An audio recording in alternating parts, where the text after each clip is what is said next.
Hello, my name is Joyce Gibb. Thanks so much for being with me today. And this is an email from a reader and a listener. Hi, I don't think Joe Sr. was big on colonoscopies. What do you think of this procedure? And this was said, thanks, Marty.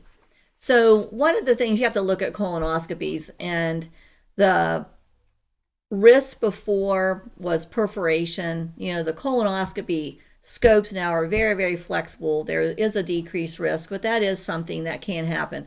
The one thing that I would recommend, they do give a go lightly prep. That can be a low volume prep that you don't have to drink as much stuff. You don't have to help you get clean out.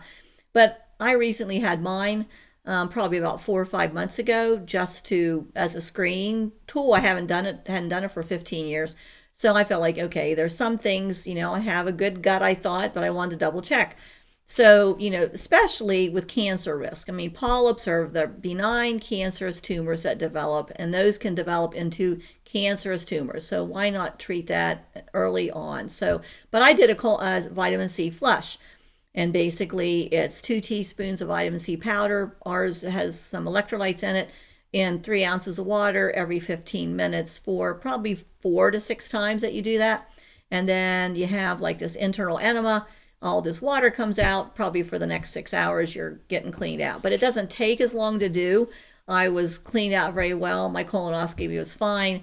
And now I probably don't have to do another one again because I'll be, I've had 2 negative ones so far. But you just have to look at the risk and the benefits, and you have to talk with your doctor.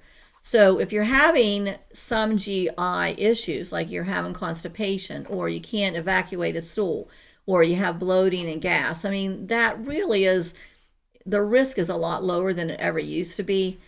So you have to talk with your doctor about the risk and the benefits. And I myself preferred being at a hospital in case something did happen, that I could go right into surgery or in the surgical suite anyway.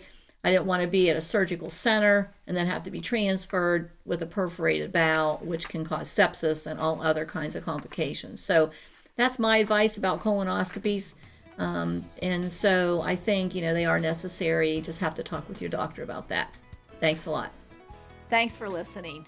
If you want to make sure you're getting the latest health information, click the subscribe button below and ring the bell.